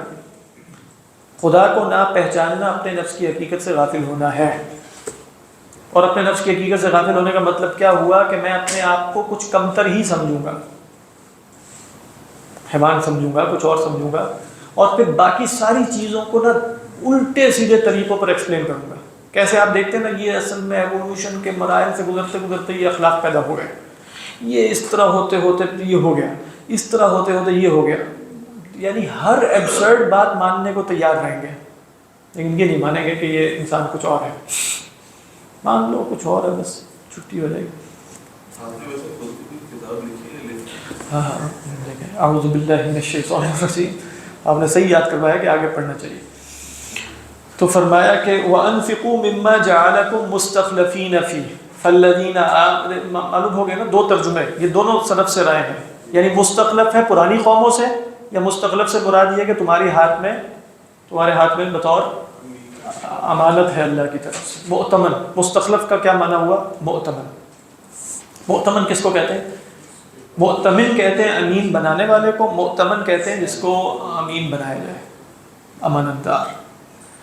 اللہ. خلیفہ اور وزیر میں کیا فرق ہوگا؟ وزیر تو اصل میں کہتے ہیں لغت میں بوجھ اٹھانے والے. وزیر کا مطلب یہ ہے کہ بادشاہ اپنے کچھ کام کہتا ہے کہ میں اکیلا کیا کروں گا, تو یہ کچھ میرے ساتھ ہیلپنگ ہینڈس ہیں نا, ان کو وزیر کہا جاتا ہے. اور خلف کے اندر تو فیوچر کا نہیں ہوتا, جو آگے سلف اور خلف. اس لیے کہ جب آپ انسان کا تصور لے کر آتے ہیں نا, تو خلیفہ کا مطلب یہی ہوتا ہے کہ انسان نے مر جانا ہے, اس کے بعد اس کا بچہ ہوگا کوئی اور, وہ بنے گا. اسی لیے میں نے کہا تھا حقیقتاً خدا کے لیے خلیفہ نہیں ہو سکتا نا, کیونکہ خدا نے جانا کہیں نہیں ہے نعوذ باللہ کہ اس کے جانے کے بعد کوئی خلیفہ بنے. بہرحال فالذین آمنوا منکم وانفقوا، پس وہ لوگ جو تم میں سے ایمان لائے اور جنہوں نے انفاق کیا، لہم کوئی حسر، اجر کبیر، ان کے لیے کیا ہے اجر کبیر. اور یہ تنکیر بھی تفخیم کے لیے تھی اور کبیر کہہ کر مزید تفخیم ہو گئی یعنی تعظیم ہو گئی، تو اس میں مبالغہ در مبالغہ ہے.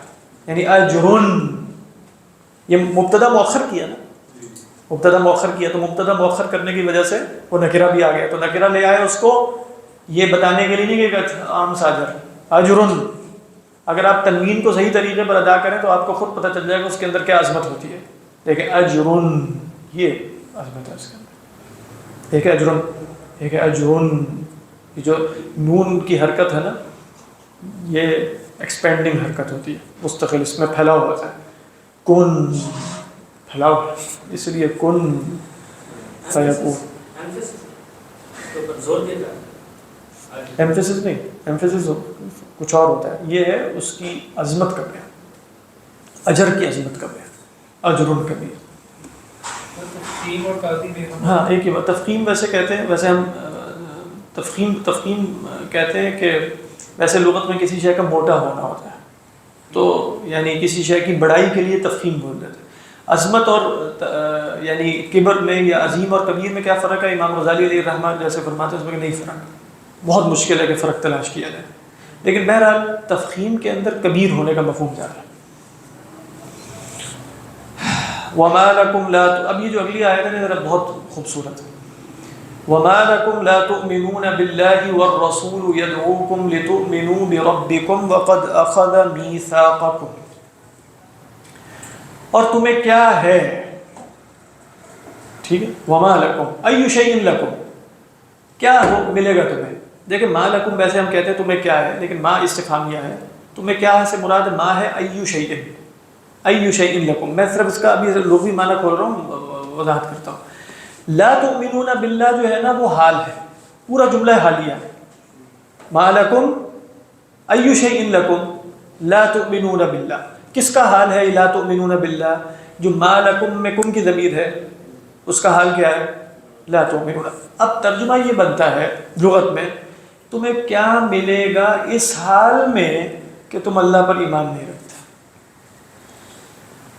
سمجھ آئی؟ یہ لغت کا مفہوم ہے. یعنی تمہیں اللہ کا پر ایمان لانے سے کیا شے مانے ہے، کیا ملے گا تمہیں اگر اللہ کو نہیں مانو گے تو. وما لکم ای شیء لکم فی حال کونکم لا تؤمنون باللہ، اس حال میں کہ تم اللہ پر ایمان نہیں رکھتے. اس کا مطلب یہ اسلوب کیا بتانے کے لیے آتا ہے؟ یہ اسلوب تعجب کے لیے آتا ہے. تعجب کس معنی میں کہ آپ کہیں ما لک لا تأکل، ما لک لا تأکل، تو اس کا مطلب یہ ہے کہ تمام اسباب کھانے کے موجود ہے، کھانا بھی موجود ہے، وہ لذیذ بھی ہے، تم بھوکے بھی ہو پھر بھی نہیں کھاتے. سمجھ نہیں آ رہی؟ سمجھ آ رہی؟ یہ اسلوب ہے. ما لکم لا تؤمنون باللہ، کیا ہے کہ تم ایمان نہیں لاتے اللہ پر، حالانکہ اس تمام اسباب آگے بتائے جائیں گے کہ جو اللہ پر ایمان لانے پر آمادہ کرنے والے ہیں. یعنی وما لکم لا تؤمنون باللہ، واو حالیہ آگے، والرسول یدعوکم، حالانکہ رسول تمہیں بلا رہے ہیں. صرف رسول بلانے کے نہیں، آپ کتنی وجوہات ہیں، کوئی صاحب گن کے بتائیے گا کہ یہاں ایمان لانے کی کتنی وجوہات بیان کی گئی. پہلی کیا فرمایا؟ والرسول، حالانکہ رسول، حالانکہ واو حالیہ، یدعوکم لتؤمنوا بربکم، تمہیں پکارتے ہیں کہ تم ایمان لاؤ اپنے ہی رب پر. ٹھیک ہے، ابھی ایک نہیں ہوا، زیادہ ہو گئے آپ صحیح طرح گنے. وَقَدْ أَخَذَ مِيثَاقَكُمْ، اور تحقیق وہ تم سے میثاق بھی لے چکا. ان کنتم مؤمنین، اگر تم صاحب ایمان ہو. وہ بھی میں عرض کرتا ہوں اس سے کیا مراد ہے، وہ تو دعوت دی جا رہی ہے ایمان لانے کی، تو پھر صاحب ایمان لانے ہونے کا کیا مطلب ہے؟ یعنی کہا جا رہا ہے وَمَا لَكُمْ لَا تُؤْمِنُونَ بِاللَّهِ وَالرَّسُولُ يَدْعُوكُمْ لِتُؤْمِنُوا بِرَبِّكُمْ وَقَدْ أَخَذَ مِيثَاقَكُمْ إِن كُنتُم مُؤْمِنِينَ.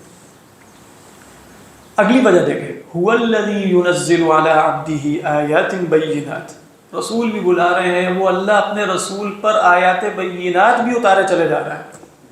لِيُخْرِجَكُم مِّنَ الظُّلُمَاتِ إِلَى النُّورِ، تاکہ تمہیں ظلمات سے نور کی طرف نکالے. وَإِنَّ اللَّهَ بِكُمْ لَرَءُوفٌ رَحِيمٌ، کتنا مہربان ہے تمہارے حق میں اللہ. رافت اور رحمت میں فرق بیان کرتا ہوں. دیکھیں یہ آیت ہے وما لکم لا تؤمنون باللہ.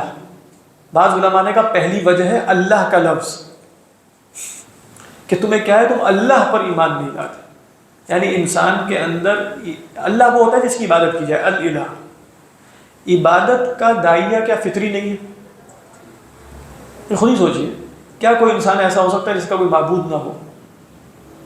نہیں ہے. ویسے معبود ہونے کا مطلب ہے کہ آپ کا کوئی آبجیکٹ آف ڈیووشن تو ہوگا نا، کہ نہیں ہوگا؟ ہر انسان کا وہ اس کا معبود ہے، مانے نہ مانے.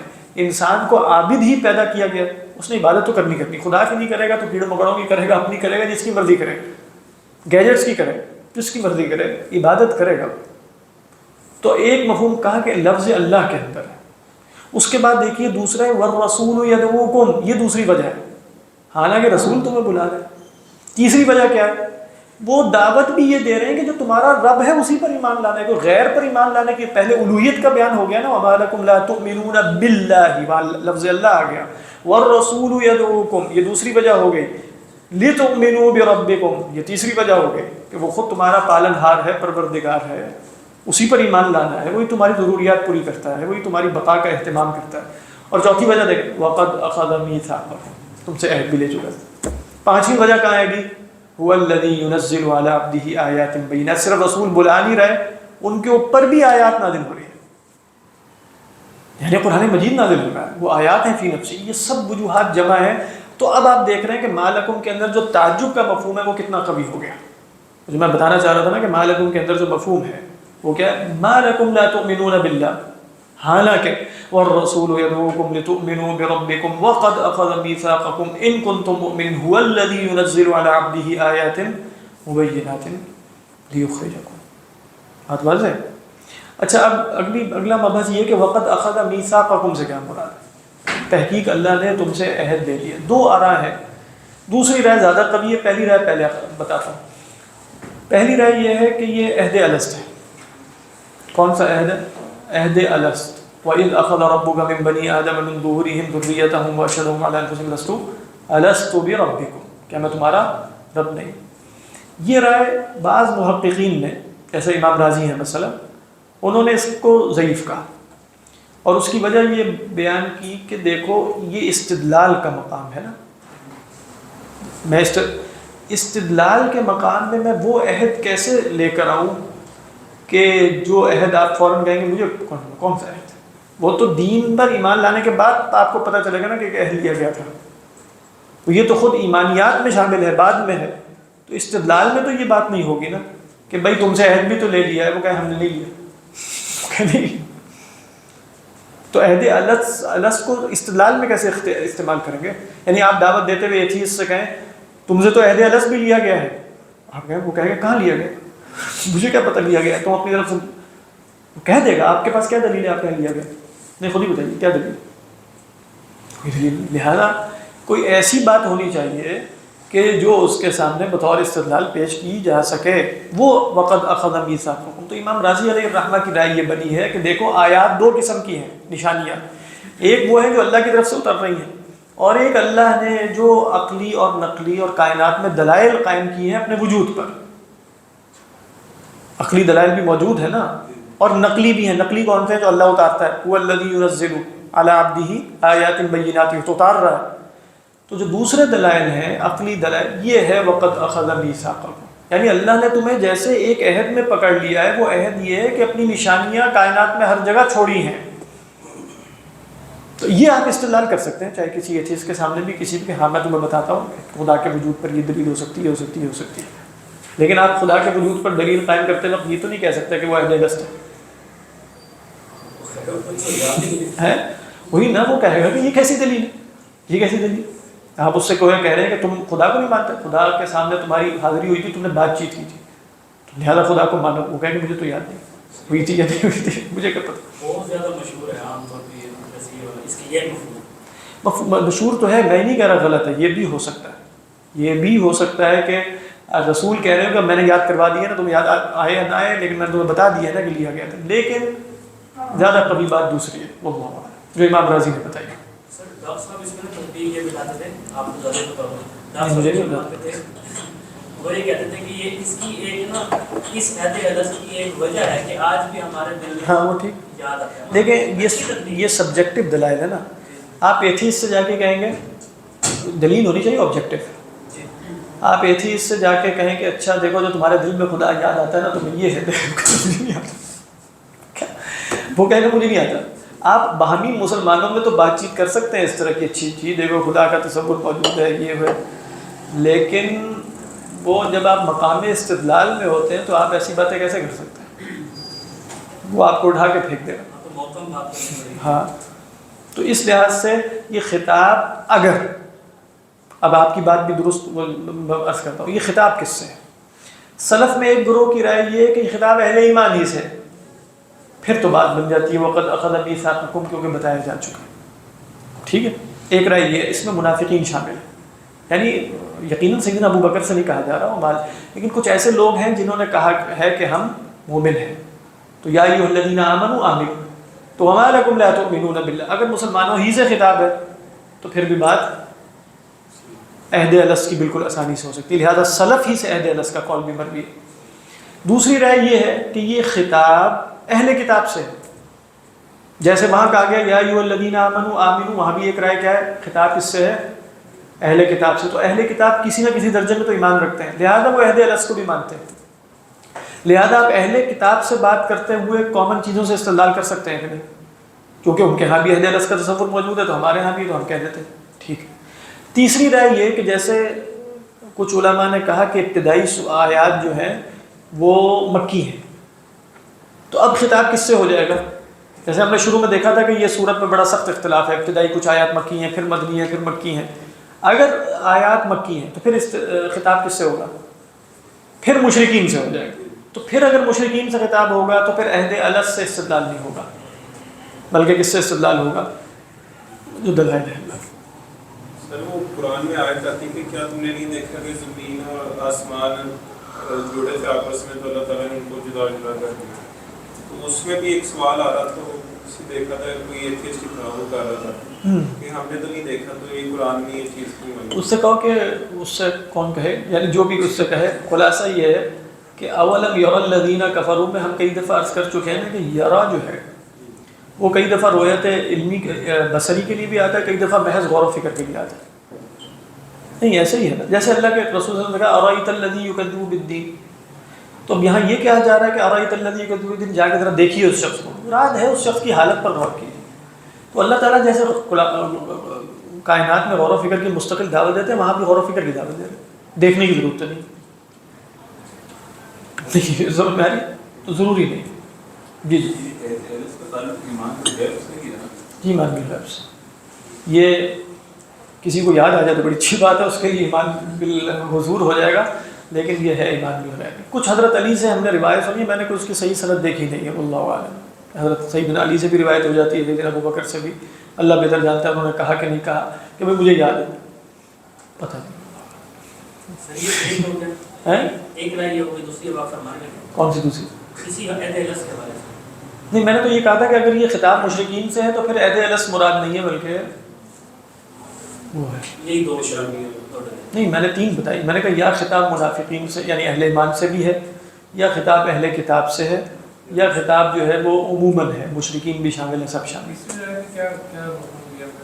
یعنی پھر اس میں اخذ میثاقکم سے مراد امام راضی فرماتے ہیں کہ جو دلائل اللہ نے, جو ایک تو ہے نا نقلی جو قرآن میں آ گئے, جو اس کے سوا عقل میں دلائل قائم کیے ہیں, کائنات میں اپنی نشانیاں چھوڑی ہیں اپنے وجود پر, وہ ہے میثاق.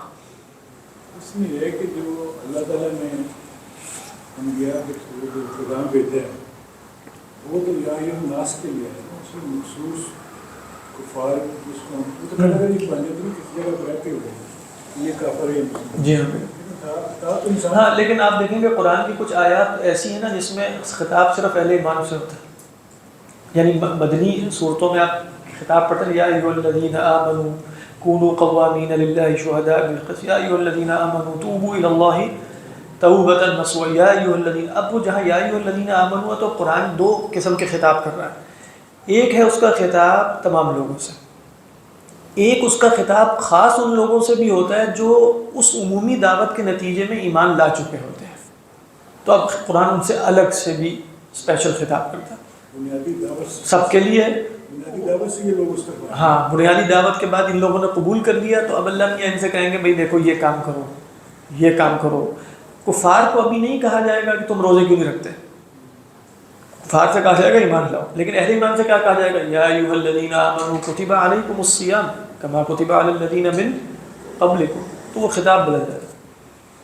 جی جی. اس میں پھر یہ جو قالوا بلا، پھر اس کو کیسے اس کے ساتھ وہ کریں گے کہ بھئی پھر وہ کیا کہیں گے کہ ہاں ان تقولوا یوم القیامت انا کنا عن ھذا غافلین، یہ والی بات کر رہے ہیں. نہیں، اسی میں الستو بربکم. ہاں، اس کے بعد ہے نا قالوا بلا، یعنی جب اللہ نے سب سے پوچھا، ان کو حاضر کیا اپنے سامنے، تو میں تمہارا رب نہیں ہوں، سب نے کیا کہا؟ کیوں نہیں، یعنی آپ ہمارے رب ہیں. اب اس کے بعد سوال کیا تھا آپ کا؟ یہ قیامت والے دن کے حوالے سے یہ ہو چکا نہیں ہے. نہیں، یہ تو ہو چکا ہے بلا، قالوا بلا. اس کے بعد قیامت کا بیان اللہ نے کیا کیا؟ ان تقولوا یوم القیامت انا کنا عن ھذا. اب قیامت کے دن مبادہ یہ نہ کہہ دینا کہ ہمیں تو پتہ ہی کوئی نہیں تھا. نہیں سر، اس میں ہم نے یہ دیکھا نا کہ امام راضی فرما رہے ہیں اچھا، اس جگہ پوچھ رہے ہیں. جی جی. ہاں، اس جگہ سے مراد وہاں الستو بربکم قالوا بلا والی نہیں وہ لے رہے. اچھا، وہ کہہ رہے ہیں یہاں اخذ میثاقکم سے مراد کیا ہے کہ اللہ تعالیٰ نے جب انسان کو دنیا میں بھیجا تو اسے عقل بھی دی ہے نا، اور عقل کے ساتھ ساتھ کائنات نے اپنی نشانیاں بھی چھوڑی ہیں. یہ اس کو صلاحیت دے دینا اور نشانیاں چھوڑ دینا، یہ میثاق ہے جو اس سے لیا گیا کہ تم اپنی عقل کو استعمال کرو اور اپنی سماعت و بصارت کو استعمال کرو اور مجھے پہچاننے کی کوشش کرو، میں نے تمہیں صلاحیت دی. یہ میثاق ہے. مطلب میں مس انڈرسٹینڈ کر لوں ایتے الستو بربکم قالوا بلا، اس کو ایتے الست نہیں بولتے. ہاں، وہ عہد الست ہے، لیکن یہاں جو ہم دوسری رائے لے رہے ہیں اس میں یہاں مراد عہد الست نہیں لے رہے. اچھا، یہاں ایتے الست مراد نہیں لے رہے، ویسے اگر خطاب اہل ایمان سے ہے یا اہل کتاب سے تب مراد لی جا سکتی ہے. یہ میں عرض کر رہا تھا، تب کیا مراد لی جا سکتی ہے؟ عہد الست کی. لیکن اگر خطاب جنرل ہے، سب سے ہے، تو اب عہد الست نہیں ہے بلکہ جو اللہ کی نشانیاں موجود ہیں کائنات میں وہ مراد ہے. ایتے الست اپنی جگہ وہ ٹھیک ہے، یعنی وہ اپنی جگہ انٹیکٹ ہے، وہ تو حقیقت ہے، عہد الست کا انکار نہیں ہے. میں وہ سمجھ گیا. یہاں تو صرف مراد ہے کہ یہاں میثاق سے مراد عہد الست ہے کہ نہیں. وہ تو صحیح احادیث میں بھی عہد الست کا ذکر موجود ہے، اللہ تعالیٰ نے کہا عہد الست فی نفسی ہی تو ہے، یہاں ہے کہ نہیں یہ ایک الگ مبحث ہے. ٹھیک ہے، تو یہ ہے وقد اخذ. اچھا، ان کنتم مؤمنین سے کیا مراد ہے؟ دیکھیے، اگر خطاب ہوگا اہل کتاب سے تب بھی بات واضح لگتی ہے ان کنتم مؤمنین. اگر اہل ایمان سے خطاب ہوگا تب بھی بات واضح لگتی ہے ان کنتم مؤمنین. اگر خطاب غیر اہل ایمان سے ہوگا، اہل کتاب سے بھی نہیں ہے بلکہ غیر اہل ایمان مشرکین سب سے، پھر ان کنتم مؤمنین سے مراد کیا ہوگی؟ پہلی دو تو واضح ہے نا. اگر یہ تیسری رائے لی جائے گی تو پھر علماء کا خیال ہے ان کنتم مؤمنین بموجب، یہ محذوف معنی. موجب سے کیا مراد ہے؟ اگر تم یہ یقین رکھتے ہو کہ کوئی دلیل مدلول تک پہنچا سکتی ہے، یعنی اگر تم یہ یقین رکھتے ہو کہ خدا کو ماننے کی کوئی وجہ ہو سکتی ہے تو یہ وجوہات کافی ہے جو بیان کر دی گئی. ان کنتم مؤمنین کا مطلب کیا ہے؟ اگر تم اس بات کو مانتے ہو کہ دلائل ایمان تک پہنچا سکتے ہیں، چاہے وہ نقلی ہوں یا عقلی ہوں، اگر تم اس کو مانتے ہو تو پھر یہ کافی ہے. کیا کافی ہے؟ وَمَا لَكُمْ لَا تُؤْمِنُونَ بِاللَّهِ وَالرَّسُولُ يَدْعُوكُمْ لِتُؤْمِنُوا بِرَبِّكُمْ وَقَدْ أَخَذَ مِيثَاقَكُمْ إِن كُنتُم مُؤْمِنِينَ. اب امام راضی نے جب وہ رائے لے لی نا میثاق سے مراد دلائل عقلی ہیں، تو اگر تم یہ یقین رکھتے ہو کہ دلائل کے ذریعے پہچانا جا سکتا ہے تو یہ اخذ میثاقکم، تو دلائل موجود ہے. لیکن پھر بھی اللہ تعالیٰ نے کیا انسان کو محض عقل پہ چھوڑ دیا؟ نہیں چھوڑا نا. اس لیے وہ فرماتے ہیں دیکھو دلائل عقلی سے موجود ہیں دلائل عقلی، لیکن میں محاسبہ اس پہ نہیں کروں گا جب تک رسول نہ آئے. تو آپ دیکھیں اگلی آیت کیا ہے؟ اگرچہ وقت اخذ میثاقکم ان کنتم مؤمنین، لیکن ساتھ اللہ نے رسولوں کے ذریعے مدد فرمائی. هو الذی ينزل على عبده آیات بینات، وہی اللہ جو اپنے بندے پر تدریجاً اتارتا ہے، تنزیل ہے. آیات بینات، ٹھیک ہے، بینہ کی جمع بینہ. بین کس کو کہتے ہیں؟ فعیل کا وزن ہے روشن. فی نفسی ہی روشن، بعض نے کہا کہ فی نفسی ہی بھی روشن ہو، دوسروں کو روشن کرنے والی ہو. بین آیات بینات لیخرجکم، اب چونکہ وہ روشن ہے تو روشن خود بھی ہے تو تمہیں بھی کرے گی نا. تو لیخرجکم من الظلمات، یخرج میں ہوا کی ضمیر مستتر اللہ کی طرف ہے، لفظ جلالہ، تاکہ اللہ تمہیں نکالے. یہ بھی ہو سکتا ہے. بعض نے کہا کہ عبد کی طرف ہے، وہ بھی ہو سکتا ہے، یعنی رسول اللہ صلی اللہ علیہ وسلم نکالے، یہ بھی ہو سکتا ہے. اور یا ڈائریکٹ اللہ ہی نکالیں، بات ایک ہی ہے. اگر اللہ کے رسول نکالیں گے تو اللہ ہی نکال رہا ہے. تو لیخرجکم من الظلمات الی النور وان اللہ بکم لرؤوف رحیم. جو اگلی آیت ہے 10 آیت نمبر 10 اس کے بارے میں اتفاق ہے تقریباً کہ وہ مدنی ہے. رؤوف الرحیم سے کیا مراد ہے؟ دیکھیے رأفت اور رحمت میں علماء نے تھوڑا سا فرق کیا. اسی صورت میں ابھی ہم پڑھیں گے عجیب بات ہے، یہاں اللہ تعالیٰ نے اپنی صفت رؤوف الرحیم بیان کی اور آگے ہم نصارہ جنہوں نے رہبانیت کی ابتدا کی ان کے بارے میں کیا فرمایا؟ وَجَعَلْنَا فِي قُلُوبِ الَّذِينَ اتَّبَعُوهُ رَأْفَةً وَرَحْمَةً. وہی دونوں صفات جو ان کے دلوں میں ڈالی گئیں. عجیب ہے، آپ قرآن مجید میں کئی دفعہ غور کریں گے تو پہلے ہی اشارہ آ جاتا ہے کہ آگے کیا آنا ہے. اب یہاں خاص طور پہ وَإِنَّ اللَّهَ بِكُمْ لَرَؤُوفٌ رَحِيمٌ، اور ان کے دلوں میں بھی کیا ہے؟ رأفت و رحمت. دیکھیں رأفت اور رحمت علماء نے کہا اگر الگ الگ جگہوں پر آ جائیں تو ایک ہی معنی ہوتا ہے تقریباً، رأفت اور رحمت. رؤوف یرؤوف رؤوفا فعول کے بدن پہ ہے مبالغے کا صیغہ، کرم یکرم سے، ٹھیک ہے. اور رحیم آپ دیکھ ہی رہے ہیں فعیل کے بدن پہ. تو کہا کہ رحمت اور رافت میں فرق یہ ہے کہ رحمت میں تکلیف دی جا سکتی ہے اور رافت میں تکلیف نہیں دی جاتی. کیا مطلب؟ کہتے ہیں باپ میں رحمت غالب ہے، ماں میں رافت غالب ہے. وہ رحمت ہی ہے اصلا، لہذا رحمت کئی دفعہ اس بات کا تقاضا کرتی ہے کہ اس کا ہاتھ بھی کاٹ دیا جائے، اس کو ٹیکا لگا دیا جائے، اس کو کڑوی دوائی، بچے کی بات کر رہا ہوں، کڑوی دوائی جو ہے وہ پلائی جائے. یہ سب باتیں باپ برداشت کر لیتا ہے. لیکن ماں کی جو رحمت ہے وہ تقاضا برعکس کر رہی ہوتی ہے کہ بھئی وہ تکلیف اس کی مصلحت میں ہے تب بھی نہ پہنچائی جائے. یہ رافت ہوتی ہے. بات واضح ہے کہ یہ رافت ہے، یعنی نہایت مہربانی جس میں کوئی تکلیف ہی نہ دی جائے. لیکن اللہ تعالیٰ رؤوف بھی ہے لیکن ساتھ ساتھ رحیم بھی ہے. بات واضح ہے. تو گویا اس کی جو تکلیف ہے وہ بھی اصلاً تکلیف نہیں ہے، اس میں اشارہ ہے اس بات کی طرف. لیکن بہرحال اللہ کے لیے جب آئے گا تو ہم یہ والے معنی نہیں لے سکیں گے کہ بھئی وہ تکلیف، لیکن اشارہ اس بات کی طرف ہے کہ ان اللہ بکم لرؤوف. تو بعض نے کہا رؤوف اس معنی میں ہے کہ اس نے جو رسولوں کے سوا بھی دلائل قائم کیے ہیں اپنے وجود پر، ایمان پر، وہ رؤوف ہے. اور رحمت کا تقاضا کیا تھا کہ رسول بھیج دیے. وَإِنَّ اللَّهَ، اب رسول کی آمد کی وجہ سے ایک تکلیف تو ہوئی، نعوذ باللہ اس کو تکلیف نہیں کہنا چاہیے، لیکن لوگوں پر حجت تمام ہو گئی. جب لوگوں پر حجت تمام ہوگی تو اس کے نتیجے میں کیا ہوگا؟ کتنے ہی لوگ جہنم میں جائیں گے. یعنی آپ خود ہی سوچیں کہ رسول ایک معنی میں اگر ایک خاص تصور کو ہم سامنے رکھیں، رسول نہ بھیجا تو بہتر ہوتا، والعیاذ باللہ. کس معنی میں بہتر ہوتا؟ کہ بہت سے لوگ جن پر حجت تمام ہو گئی رسولوں کی آمد کی وجہ سے اور وہ اپنے آپ کو جہنمی بنا گئے، گناہ بنا گئے. تو بہرحال اللہ رؤوف بھی ہے. وَإِنَّ اللَّهَ بِكُمْ لَرَؤُوفٌ رَحِيمٌ. اللہ بہتر جانتا ہے. صدق اللہ العظیم. جی جی یہ تو آپ نے ابھی معنی کیا کہ مطلب یہ اس آیت کے حساب سے آپ کر رہے ہیں. ہاں یہ بات مطلب آپ معنی تو یہ نہیں کریں گے، یہ تو صرف تفسیر کی حد تک ہے، معنی نہیں ہے. آپ کہیں گے اللہ تعالیٰ بڑا مہربان ہے. رؤوف کا کیا ترجمہ کیا آپ لوگوں کے یہاں پتہ نہیں؟ بہت شفیق ہے اور رحیم ہے. ٹھیک ہے، ترجمہ یہی ہو، لیکن آپ پھر لغت کے اعتبار سے کوئی فرق تو بیان کریں گے نا. تو ان میں سے ایک فرق ہے. ایک چیز رحیم اس معنی میں اس مومن کو کاٹا بھی سکتا ہے تو اس میں بھی یعنی آپ اس معنی میں لے سکتے ہیں کہ وہ جو تکلیف دی جاتی ہے وہ اس کے فائدے میں ہوتی ہے. بالکل ٹھیک ہے، صحیح.